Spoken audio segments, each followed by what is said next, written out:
The Chinese regime's effort to rewrite the history of the coronavirus outbreak is in real time and in full play, as the regime accuses the US of bringing the virus into China. Doctors at a Wuhan hospital recount how they first alerted superiors after discovering the coronavirus and were silenced. Now they're seeing co-workers die from the infection. And the US stock market suffering a record low today amid fears surrounding the coronavirus, the Dow seeing its worst day since 1987. Welcome to China in Focus. I'm your host, Tiffany Meyer. In Hubei province, 5 counties and cities have issued a return to work and travel notice, according to a health code system the province issues to its people. The system is divided into 3 codes: green, yellow, and red. The following 4 kinds of people cannot get the green code. 1, if they are confirmed to have the coronavirus. 2, if they are suspected of having the virus. 3, if they have a fever. And lastly, if they are thought to have the virus but don't exhibit any symptoms. Those carrying green codes from low-risk areas are allowed to go anywhere in Hubei province, but those from high-risk areas, even with a green code, they have limited access. On Tuesday, the very day that Xi Jinping visited Wuhan, the last temporary hospital in Wuhan held a closing ceremony. But are all the patients who were discharged from there really cured? A woman from Wuhan posted a call for help on social media on March 10th. She said her mother was admitted to a temporary hospital on February 12th and was discharged on February 28th and has been staying in a hotel since then under quarantine. She added her mother has tested negative for the virus 3 times, but her condition worsened in the past few days with difficulty breathing and muscle weakness. She added her mother is in a lot of pain. The post said on March 10th, an examination at a hospital revealed infection of the lungs, which indicated the woman's mother was not cured yet of the coronavirus. But a hospital designated to treating coronavirus patients refused her mother because she tested negative. The daughter was calling out for help on the internet. Our reporter tried to contact the daughter but could not reach her. A netizen said in a comment that his mother was also tested negative and was asked to leave the hospital, though she was not well. Another netizen expressed concern that the outbreak will occur again. The death of a policeman responsible for controlling the internet in China has sparked strong reactions online. The Public Security Bureau in Nanjing, a city in eastern China, announced online his passing. In the announcement, the bureau said the policeman Xu Hao was 27 and died on March 7th, while on the front lines of the epidemic. The announcement did not disclose the cause of death, but said he died suddenly from overworking.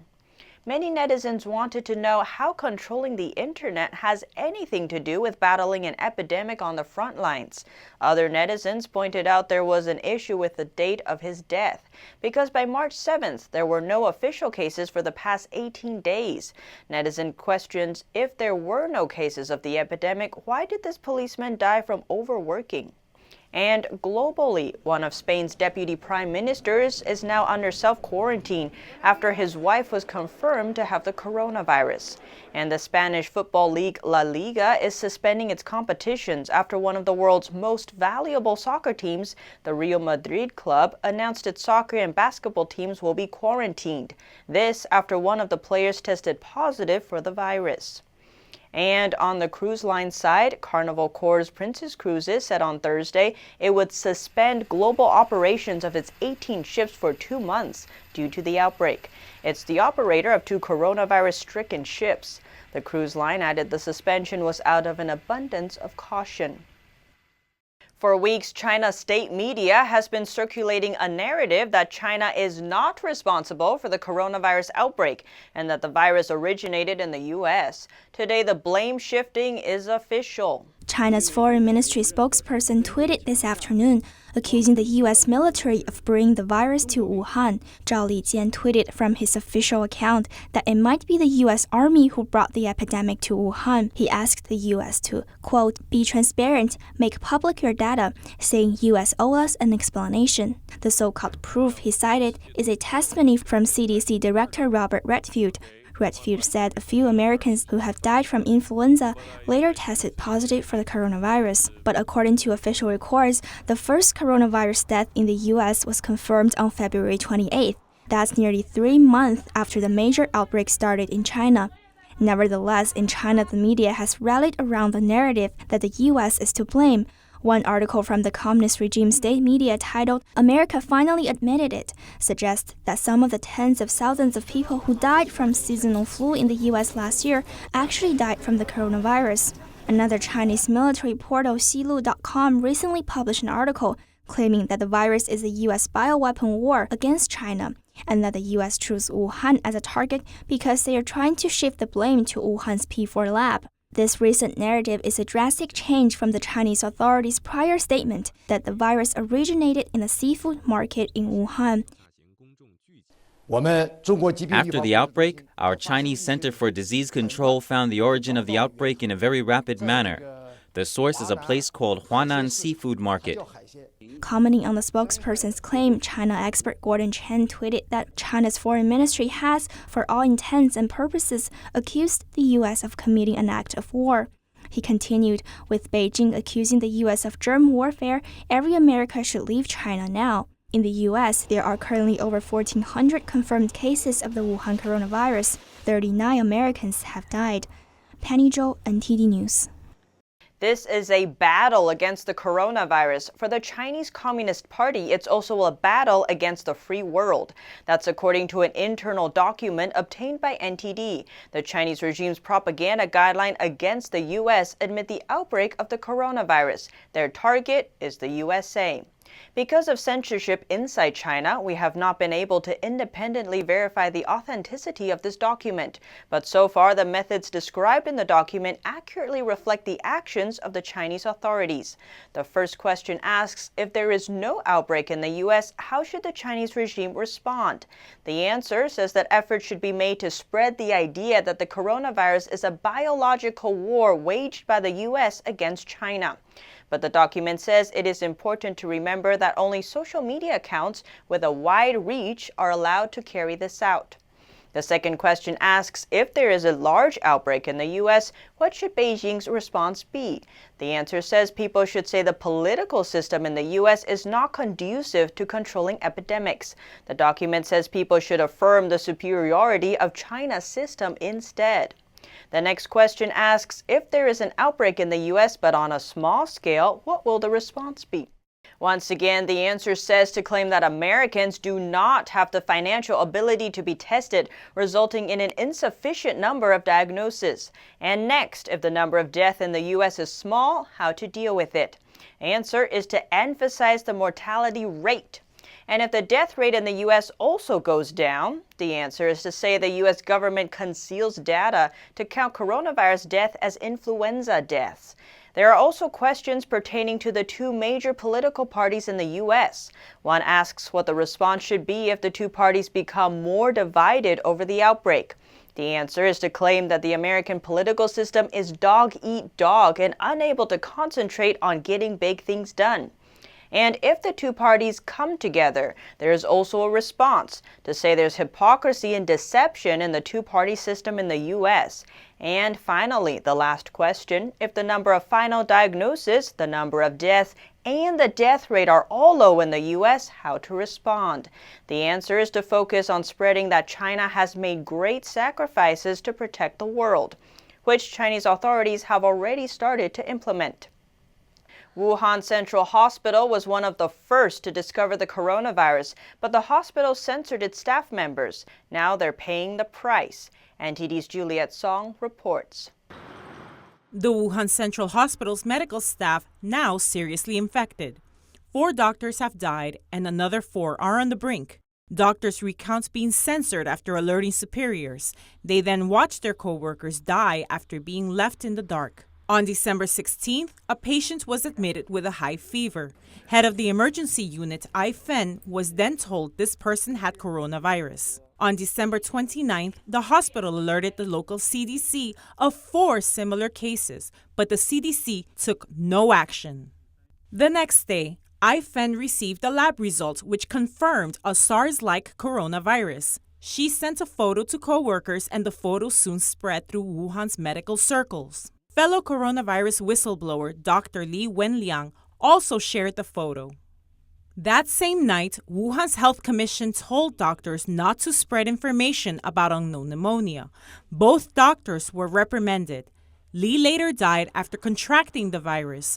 Other doctors were told not to disclose information about the virus. In early January, patients who hadn't been to the Huanan seafood market, where authorities first said the virus originated, started to show symptoms. So did medics who came into contact with them. A doctor telling Southern Weekly, "This is the direct evidence of human-to-human transmission." When infected doctors reported their illnesses to the hospital, they weren't allowed to call it unknown pneumonia or viral pneumonia. They could only call it a lung infection. One doctor noting that calling it a lung infection doesn't show it's a novel coronavirus and doesn't imply human-to-human transmission. By January 16th, 26 medics in the hospital were suspected to be infected. But the Wuhan Health Commission claimed there were no such cases by that time. In fact, Chinese health authorities didn't even confirm human-to-human transmission until January 20th. The hospital also didn't allow doctors to wear protective gear during initial discovery, saying it would create panic. In early January, hospital management criticized Dr. Jiang Shuiqing for wearing a face mask to a meeting. Many co-workers didn't see him wear face masks afterward. He was infected several days later and died on March 1st.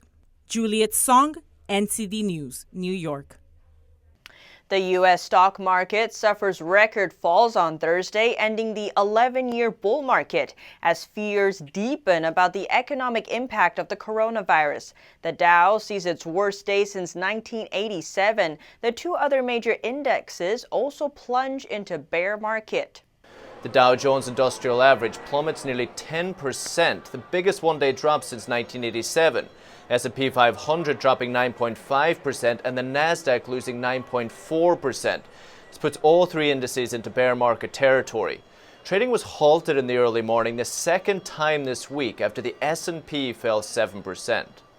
The fight against the coronavirus persists in the U.S., but President Trump today offered a reminder that human life supersedes financials. President Trump is reminding the world that the economy will bounce back. But for now, people's health and well-being is the highest priority.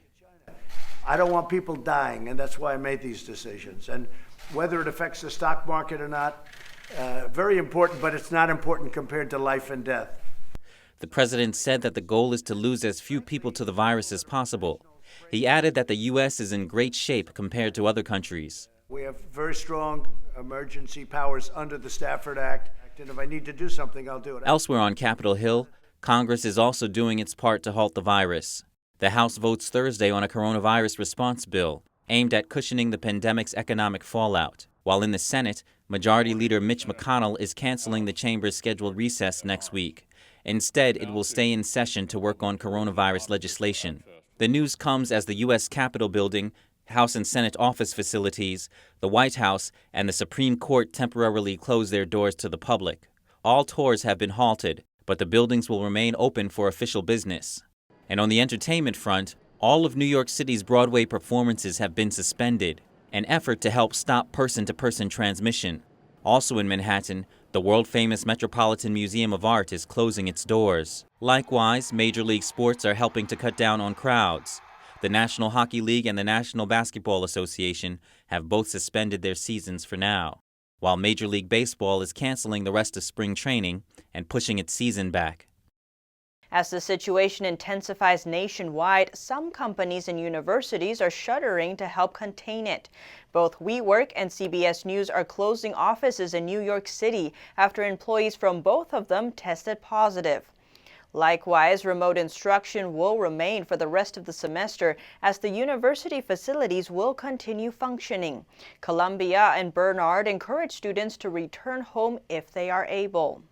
At Paris Airport, both European tourists wanting to go to the U.S. and American tourists are affected by U.S. travel. NTD France's reporter David Vives has the story. What impact are the U.S. travel restrictions on European nations having on tourists from the U.S.? This question seems to be in the air at Paris's Charles de Gaulle Airport. After President Trump announced a 30-day ban on travel to curb the spread of the coronavirus, some Americans are unsure whether to stay in Europe or go back to the U.S. This couple chose to stay. They are less worried about the coronavirus itself than whether their return flight is going to take off. And they know what to expect when they come back. Yeah, we expect to quarantine. Yeah, we expect to be quarantined. Like completely, what is it? The self-quarantine or you like shut down quarantine? Oh, no, that's not what I meant. Yeah. I'm already planning on working from home for the next 2 weeks, and I was going to self-quarantine regardless, and now I'm sure there'll be a government quarantine on us, but I mean, we're already here, so it's kind of going to happen anyway. Yeah. Other American tourists chose to cancel their trip and go back to the U.S. immediately. The airport terminal seems empty, and a source tells us a significant number of seats remain empty on the planes. The coronavirus impacting travel plans for people on their way home. Significantly care about it. We have kids at home, and we're here on a tour group, and we have students with us, high school students, so it's time for us to get home. Keep everyone safe. The 30-day travel order will apply to citizens of 26 European countries, but exclude Britain and Ireland, as well as American citizens.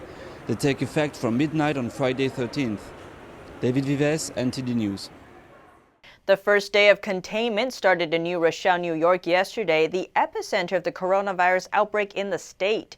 As of today, all schools have closed their doors until the end of March, leaving kids who depend on school meals in a tight situation. The National Guard came to the city to help with distributing meals to families, cleaning public facilities, and distributing supplies. NTD's Melina Weiskup reports from New Rochelle. The containment zone covers all areas within a 1-mile radius of Young Israel of New Rochelle Synagogue, where the first confirmed cases were found. There are no barricades or police patrolling the containment zone, only a limitation on large gatherings. People are still allowed to go out and even encouraged to do so. But with over 100 cases confirmed in Westchester County, the streets are more empty than usual. Just from personal experience over the last couple of days, people may not be going to small stores and just patronizing our local businesses.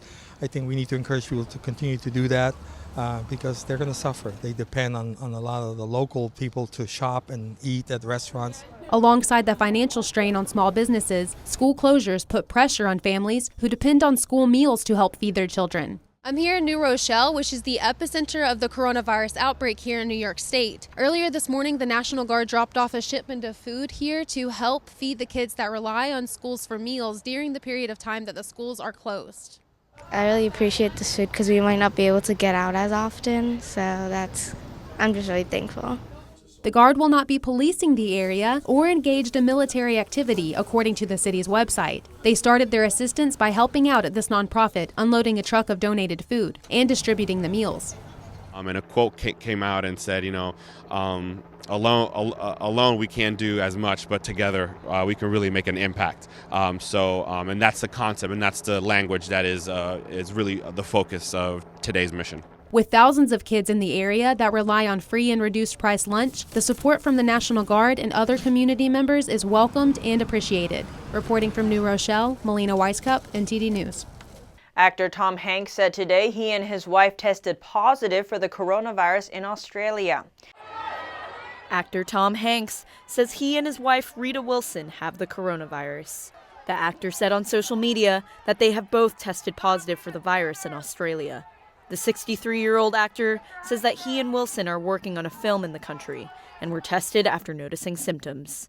He told followers, quote, "We felt a bit tired, like we had colds and some body aches. Rita had some chills that came and went, slight fevers too. And that to play things right, as is needed in the world right now, we were tested for the coronavirus and were found to be positive." Hanks said that he and Wilson would be tested, observed, and isolated for as long as public health and safety requires. It was not immediately clear if filming would be postponed. Hanks says he and Rita are isolated and in stable condition in a hospital. We wish them a speedy recovery. Secretary of State Mike Pompeo introduced a report that sheds light on dark places yesterday. The 2019 Country Reports on Human Rights Practices gives detailed examples of human rights abuses the Chinese Communist Party has committed in China and Hong Kong. Secretary of State Mike Pompeo commenting on the release of the 2019 country reports on human rights practices. The comprehensive report gives extensive information about human rights abuses in China and Hong Kong. In the executive summary, it states that abuses in the region stem from the authoritarian regime of the Chinese Communist Party, or CCP. Pompeo spoke of the CCP. It's imprisoning religious minorities in internment camps, part of its historic antipathy to religious believers. The report said that Chinese authorities detained more than 1 million Uyghurs and other ethnic groups during last year. Officials justified the camps located in Xinjiang under pretenses like combating terrorism. But reports by international media, human rights organizations, and former detainees spoke of abuse, torture, and the killing of detainees. Some Xinjiang survivors reported that some healthy young men were spared physical abuse. Instead, they were given health screenings, giving weight to repeated concerns from human rights organizations that forced organ harvesting was taking place. In June, an independent tribunal found direct and indirect evidence of forced organ harvesting in China from prisoners of conscience. And it found that Falun Gong practitioners have been one and probably the main source of organ supply. Falun Gong is a spiritual cultivation practice for the mind and body. The popular meditation practice was banned in China by the Communist Party in 1999. Hong Kong is joined with mainland China under a one country, two systems framework, but increasing concern by domestic and international observers says the regime is encroaching on Hong Kong's autonomy. Since the second half of last year, Hong Kong saw frequent pro-democracy protests that addressed these concerns.